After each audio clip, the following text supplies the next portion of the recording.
नमस्कार, मैं रोमाना इसार Khan, ABP news में एंकर हूँ। मैं आपसे बात करने के लिए आई हूँ आज सीबीएसई के असेसमेंट फॉर्मूले के बारे में। देखिए, वो एक कहावत है ना, आपने ज़रूर सुनी होगी कि जो दूध का जला होता है वो छाछ को भी फूंक फूंक कर पीता है। कुछ यही हाल सीबीएसई के साथ हुआ।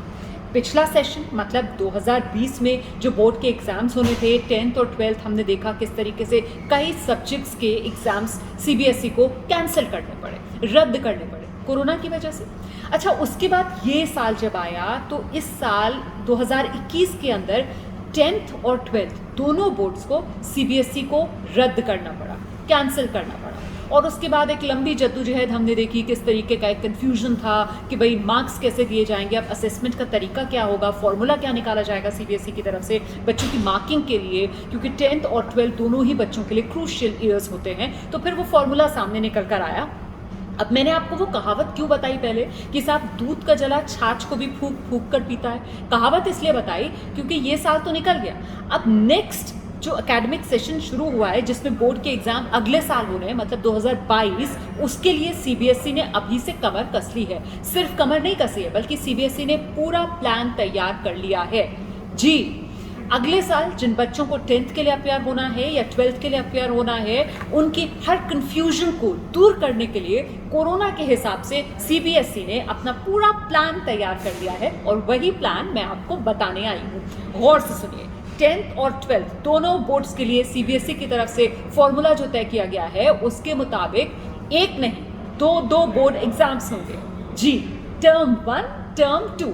मतलब 50% सिलेबस टर्म 1 में आएगा और बाकी बचा 50% सिलेबस टर्म 2 में आएगा। जो टर्म 1 है वो नवंबर दिसंबर के आसपास उसके एग्जाम्स कंडक्ट किए जाएंगे और जो टर्म 2 है उसके एग्जाम्स मार्च अप्रैल में होंगे। सीबीएसई की तरफ से साफ कर दिया गया है कि कोरोना के खतरे को देखते हुए जब तक स्थानीय प्रशासन इजाज़त नहीं देगा तब तक स्कूल्स ऑनलाइन ही क्लासेस चलाएं और साथ ही साथ ये जो टर्म 1, टर्म 2, 50% सिलेबस और दो बोर्ड एग्जाम्स का फॉर्मूला सीबीएसई की तरफ से निकाला गया है, इसमें ऑब्जेक्टिव टाइप क्वेश्चंस आएंगे, मल्टीपल चॉइस क्वेश्चंस आएंगे, एमसीक्यूज आएंगे। अब सीबीएसई ने आगे के लिए तैयारी इस तरीके से की है कि टर्म 1, टर्म 2, ठीक है ना, दोनों एग्जाम्स जो हैं उसमें 50% सिलेबस कवर कर लिया जाएगा। पूरा 100% सिलेबस जिस तरीके से पहले आता था बोर्ड के फाइनल एग्जाम में, वो अब नहीं होगा। दूसरी महत्वपूर्ण बात यह है कि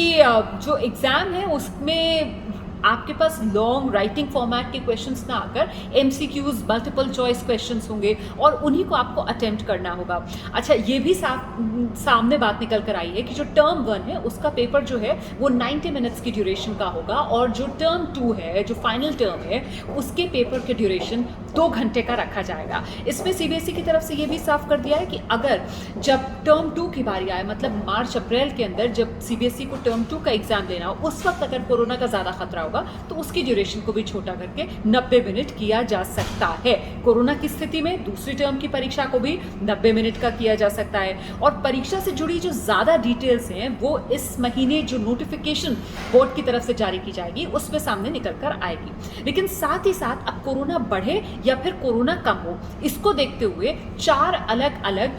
रिजल्ट बनाने के फॉर्मूलाज सीबीएसई ने इसी टर्म 1 और टर्म 2 के आधार पर बनाए हैं। हाँ, टर्म 1 और टर्म 2 के साथ साथ आप ये भी जान लीजिए कि स्कूल्स को जो इंटरनल असेसमेंट है अपना वो भी मजबूत करना होगा, क्योंकि उसको भी वेटेज सीबीएसई की तरफ से दिया गया है 10th और 12th का रिजल्ट बनाने में, और वो भी स्कूल्स को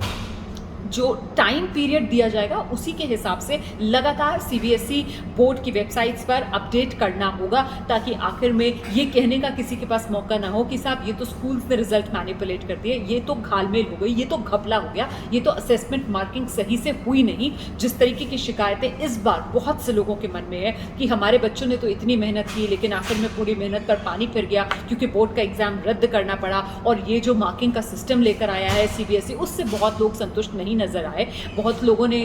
कई सवाल भी इस पर खड़े किए, उन्हीं सब सवालों से बचने के लिए सीबीएसई ने इस बार जो 4 फॉर्मूला बनाए हैं, ये टर्म 1, टर्म 2 और इंटरनल असेसमेंट के आधार पर, वो क्या क्या है ये जान लीजिए। पहला फॉर्मूला, अगर दोनों टर्म परीक्षाओं के लिए स्कूल खुल पाते हैं तो क्या होगा, मतलब अगर दोनों टर्म परीक्षाएं जो है उसके लिए स्कूल खुल जाता है, स्कूल में जाकर अगर बच्चे देते हैं, देखिए टर्म 1, टर्म 2 एग्जाम का पैटर्न यही रहने वाला है। अब वो डिपेंड करता है, अगर कोरोना की स्थिति काबू में रहती है, स्कूल खुलता है, तो फिर जो फाइनल रिजल्ट बनाएगा बोर्ड, उसमें दोनों टर्म 1 और टर्म 2 को पूरा 50-50% वेटेज दे दिया जाएगा। ये सिनेरियो तब है, टर्म 1 और टर्म 2 के मार्क्स को 50-50% वेटेज तब मिलेगा जब स्कूल खुल जाता है और स्कूल में जाकर बच्चे ये एग्जाम देते हैं।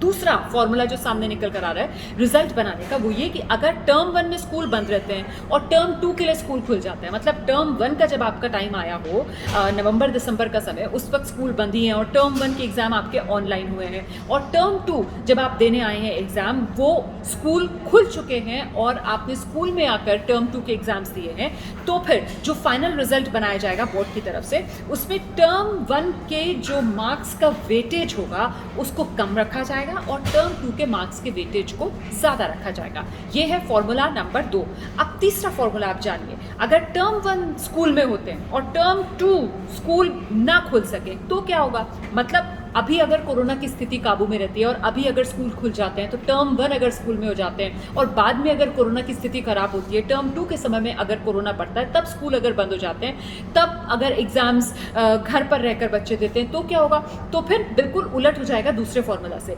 मतलब तब टर्म 1 के जो मार्क्स हैं उसको ज़्यादा वेटेज दिया जाएगा और टर्म 2 के मार्क्स को कम वेटेज दे दिया जाएगा। और चौथा फॉर्मूला ये है कि अगर टर्म 1 और टर्म 2 दोनों में ही स्कूल बंद रहते हैं, पहला फॉर्मूला क्या था, दोनों में ही अगर स्कूल खुलते हैं तब बराबरी का वेटेज था, अब टर्म 1 टर्म 2 दोनों में ही अगर स्कूल बंद रहते हैं और इस दौरान स्कूल नहीं खुल पाते हैं और दोनों परीक्षाएं जो हैं वो छात्र अपने घर से ही दे रहे हैं, तो क्या होगा, तो दोनों टर्म के अंकों के साथ साथ जो इंटरनल असेसमेंट हुए थे उनका रोल भी महत्वपूर्ण हो जाता है।